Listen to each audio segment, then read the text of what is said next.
Hello students, welcome to the practical session of Database Management System. For this DBMS practicals, we are going to use SQL Yog Community Tool. SQL Yog is a graphical user interface tool which is used to manage database. By using this tool, we can execute different SQL queries and we can communicate with the database system.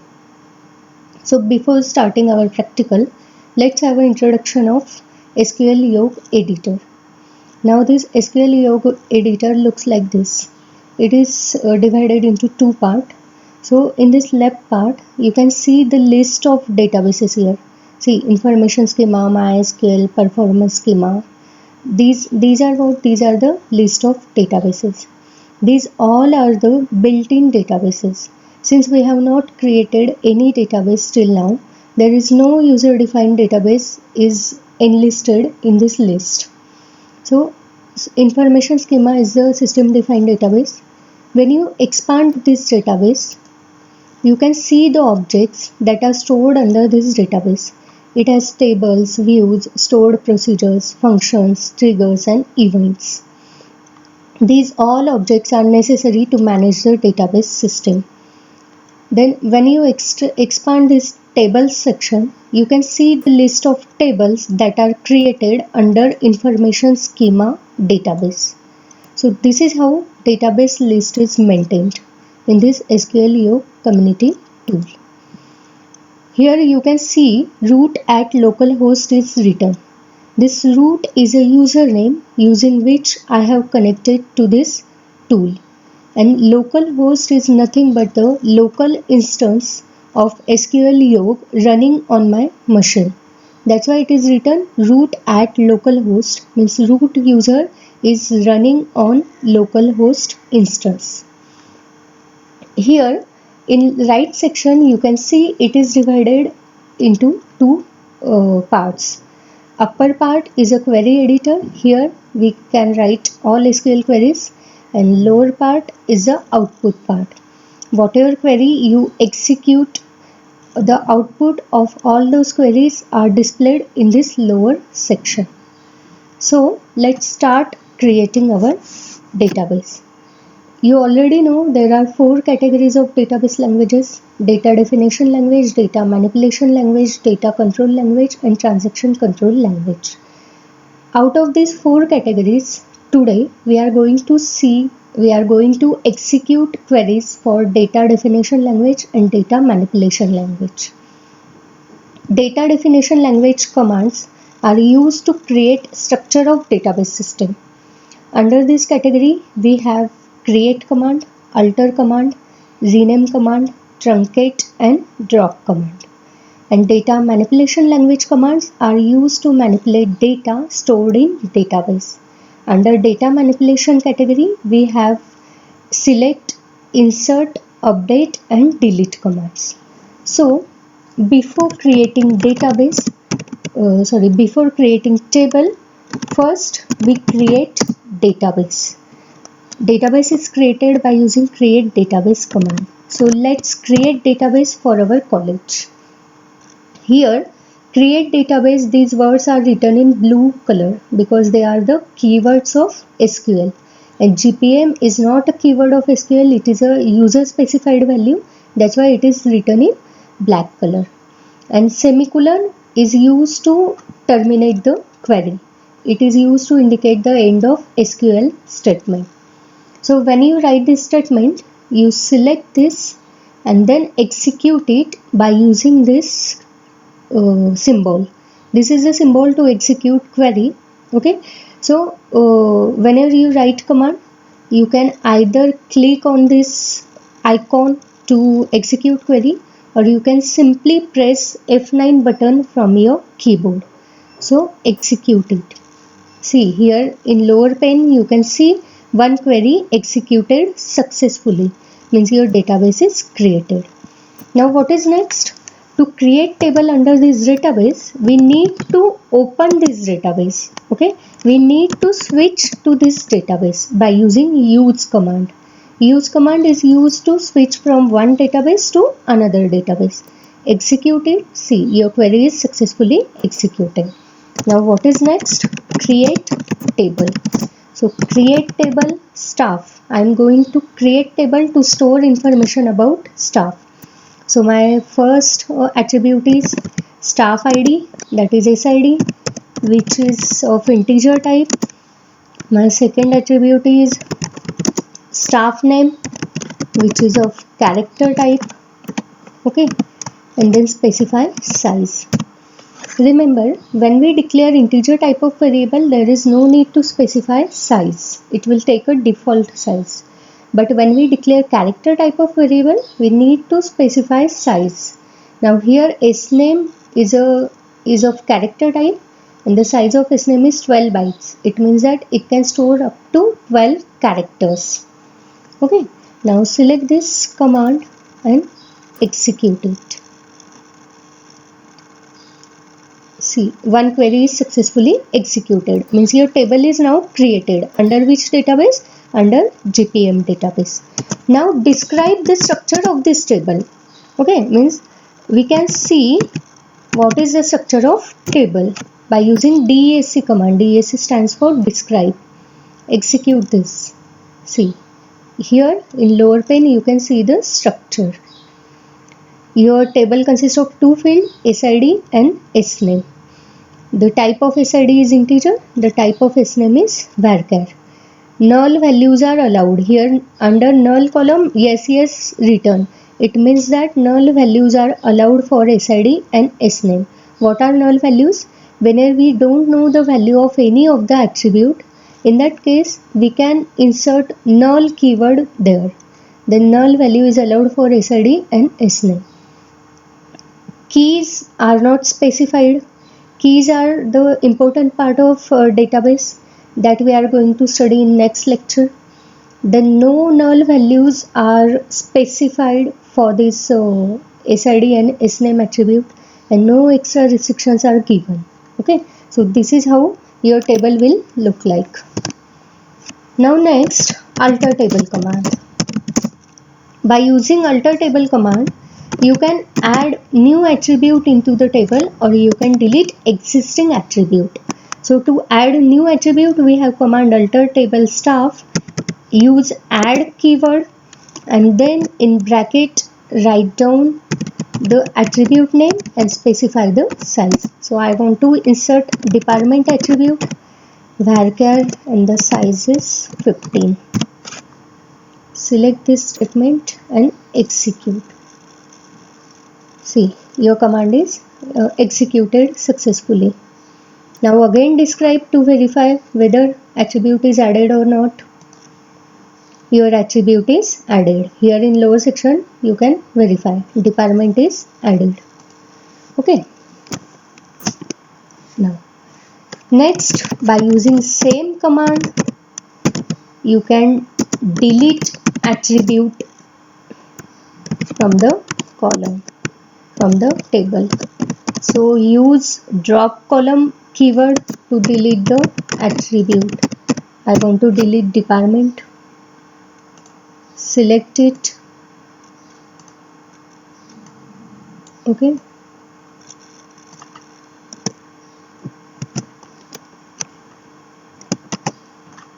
Select it and execute.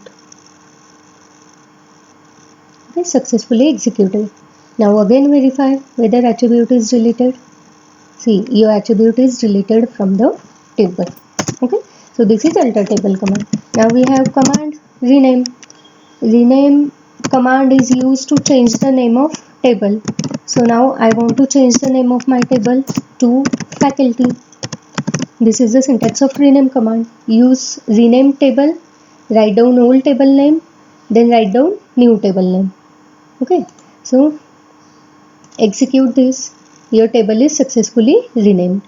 Now when you try to describe table with old name, then it will give you error. gpm.staff doesn't exist. GPM is the database name and staff is the table name. Okay, so here you have renamed table. So now you need to use new table name to execute queries. DESC faculty. Faculty is my new table name. See, this is your table. Okay. Now let's see how to insert data into the table. To insert data, we have query insert into. Write down table name, insert into faculty, then write down keyword values. This values is the important keyword. If you omit this keyword from the insert query, then your query will not get executed. And then in bracket write down the value for all attribute. So my first attribute is SID 1 and second attribute is name of faculty. Okay, select this query and execute.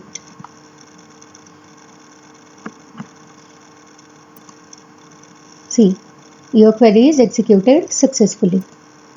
Let's display this data by using select command. Select command is used to read data from the table.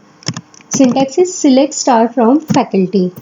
Okay, so now what is star? Star means select all attribute and all data. It will display all attribute from the table. See, SID and SNAME, these two are the attribute and this is a row that you have inserted.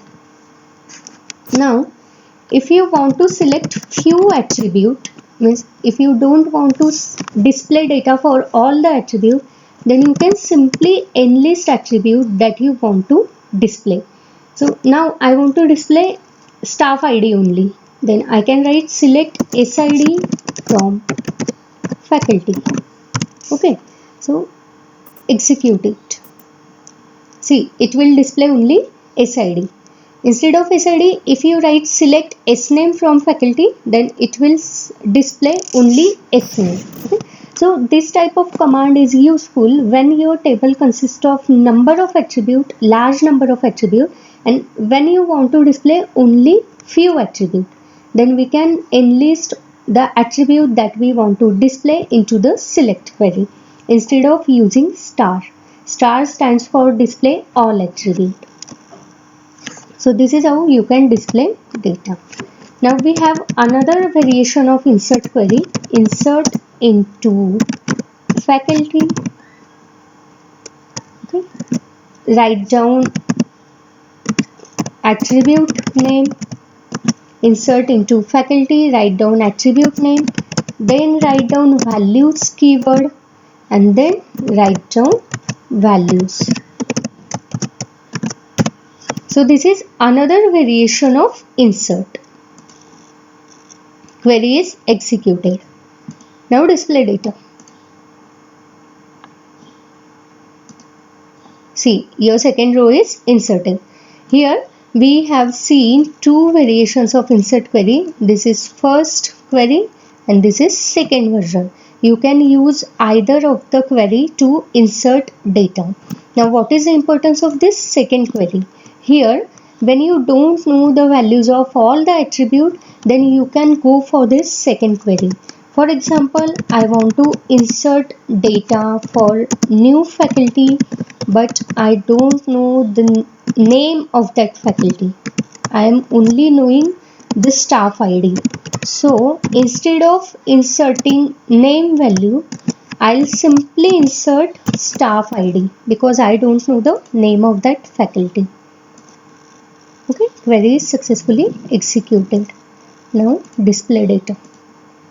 See, since I don't know the name of new faculty, I have only inserted staff ID and in place of name, your system has inserted null value because the value is unknown. That's why null value is inserted. So this second version of insert query is used whenever you don't know the values of all attribute in the table or whenever you want to insert values for few attribute. Then you can go for this second query. Okay. So now let's see update command. Update command is used to set value for missing attribute. Like here for third staff ID we did not specify the name because the value was missing or the value was unknown. Now we are knowing the name of this faculty and we want to set that name. Then we can go for update query. Update faculty, update table faculty set is name equal to, write down any name, okay, and then specify condition also. Okay, we want to set Jackie is name to staff ID 3, means the person who is having staff ID 3, the name of that person is Jackie. We want to set this name for staff ID 3.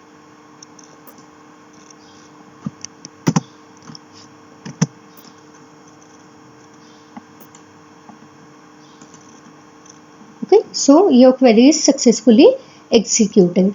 Now if you display this table, see, if you display this, Jackie name is given to staff ID 3. By using update command, you can set values for missing attribute or the values where there are null keyword is given. Okay, now what is the significance of this where clause? Where clause is used to give condition into the query. See, while updating data, if you doesn't specify this, if you don't specify this where clause, then it will set the given data for all rows. Okay, like if I write query like this, update faculty set is name equals to Jackie. Okay, if I write query like this without condition, then it will set this Jackie is name to all the IDs, means 1 will have Jackie, 2 will have Jackie, and 3 ID will also have same name. Okay, but when we want to update data, when we want to set value for only one attribute or for attribute that satisfy given condition, then we use where clause to give the condition. Okay, so this is how update command works. Now where clause can be used with select query also. Select star from faculty where SID equals to 1. Okay, now what does it mean? I want to display data for that staff only who has ID 1. See, only data for that staff is displayed whose ID is 1. Okay, so where clause can be used with select query also, but it cannot be used with insert or alter table. Where clause cannot be used with insert query and alter table query. Got it? Now we have another command, delete. Delete command is used to delete data from the table. Delete from table where SID equals to 2. Means here we are going to delete data for staff 2. Execute. Okay, successfully executed. Now select data, display it. See, row for second staff is deleted. Now in delete query, you can specify condition by using where clause, and if you don't specify condition, if you just write delete from faculty, then it will delete all rows because condition is not given. Now we have another command called truncate. Truncate table faculty. Truncate table command is used to delete all data from the table. Okay, when you execute this command, it will delete all data, means all rows. See, query is executed.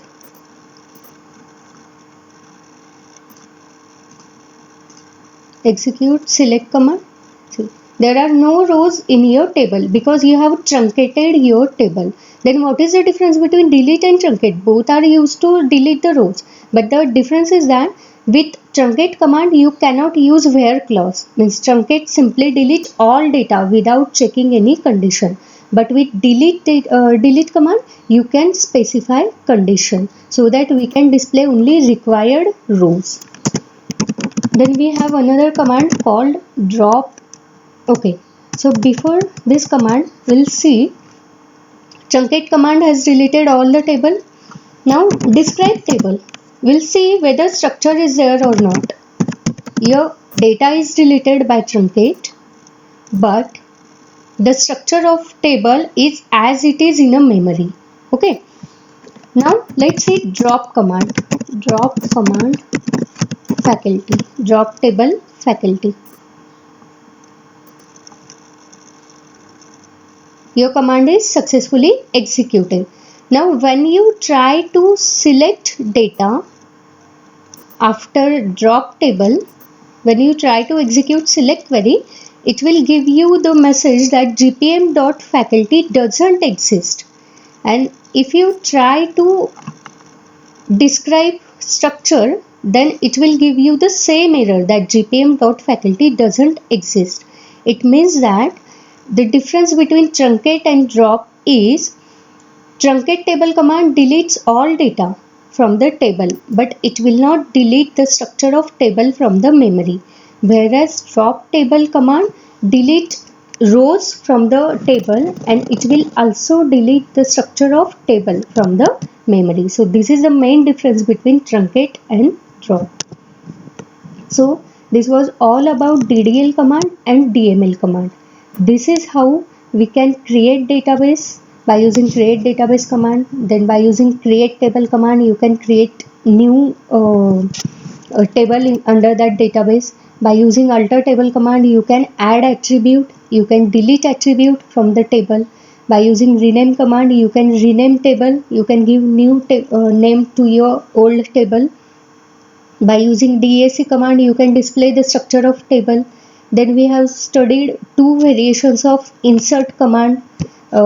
It is used to insert values into the table. Then by using select command, you can display data. Select command can be used to display all attribute or it can be used to display few attribute. Then by using where clause, you can specify condition so that your data display can be filtered. Okay. And then truncate table command is used to delete all rows from the table. Delete command is also used to delete row, but by using some condition. And drop table command is used to delete structure of table from the memory. Okay, so this is all about for the today's session. Now your homework is that you download any SQL community tool which is compatible to your operating system and then execute all these commands at your home. And if you don't have laptop or PC with you right now, then you can use online SQL editor or online SQL compiler also. There are several online SQL compiler. You just Google it and then you can execute all these commands on that online compiler. Okay, thank you. Take care.